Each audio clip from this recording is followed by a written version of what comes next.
High guys, welcome and welcome back to my YouTube channel again. स्वागत आहे माझ्या या सेकंड व्हिडिओमध्ये. परत एकदा एक नवीन साडी घेऊन आली आहे.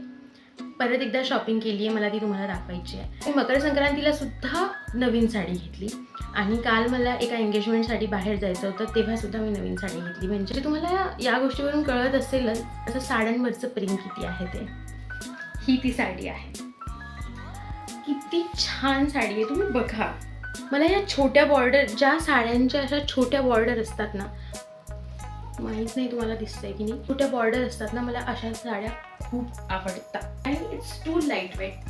ही मस्त मी छान मेकअप करते तुमच्याशी बोलता बोलता, मी तुम्हाला दाखवते. चला, लेडीज ज्या पद्धतीने साड्या सांभाळतात ना, हॅट्स ऑफ आहे त्यांना. Starting with some moisturizer. Sari मागची ना एक स्टोरी आहे.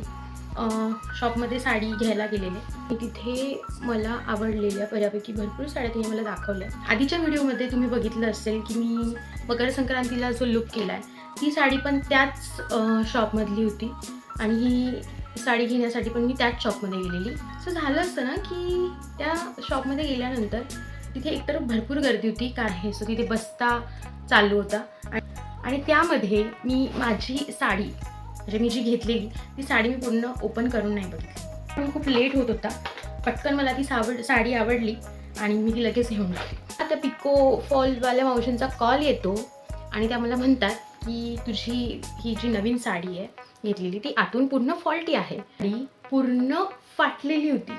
कॅन यू इमॅजिन की मला उद्या माझं फंक्शन आहे, मला बाहेर जायचं आहे, मी घरी एकही आउटफिट आणून ठेवलेला नाही आहे आणि तुमचा आता पचका होणार आहे खूप छान पद्धतीने आणि तुमच्याकडे घालायला काहीच नाही आहे.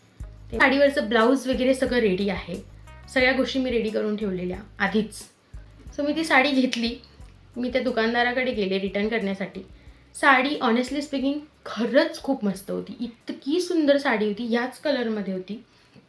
मला सगळ्या लेडीजला हे सांगायचं की जर तुम्ही साड्या विकत घ्यायला जात असाल, कितीही त्या शॉपमध्ये गर्दी असेल, काहीही असेल, मी ती साडी पूर्णपणे ओपन करून बघा.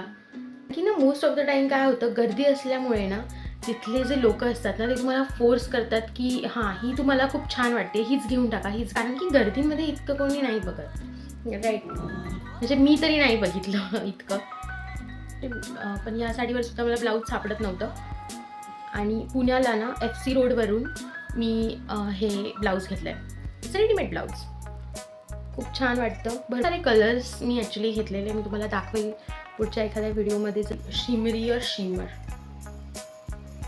तसा लुक देतो आहे, तुला कळलं ना. बस आता माझ्याकडे फक्त हे काजळ अवेलेबल आहे आणि आयलायनर. हे बघा, दिसेल मी कसं लावते ते.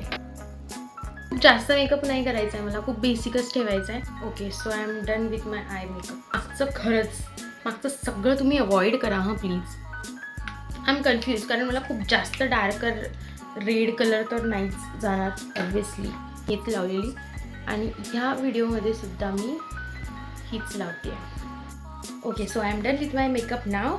आणि आता वेळ आहे इयरिंग्स घालायची. इयरिंग्स मी आज घालणार आहे. हा मॉइश्चरायझरचा डब्बा आहे, ज्याच्यामध्ये सगळे माझे इयरिंग्स वगैरे सगळं ठेवलेलं आहे. कोण कोण असं आहे तुमच्यापैकी मला कमेंट करून नक्की सांगा की तुम्ही अशा डब्यांमध्ये तुमचे सगळे इयरिंग्स वगैरे ठेवतात.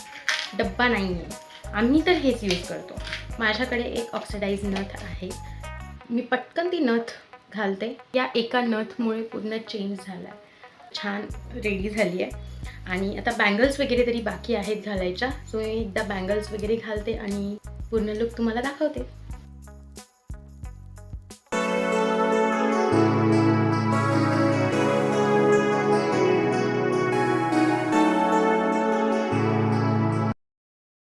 तुम्हाला हा व्हिडिओ कसा वाटला हे मला नक्की सांगा आणि तुम्ही अजूनही सबस्क्राईब केलं नसेल तर जाऊन सबस्क्राईब करा. बाय.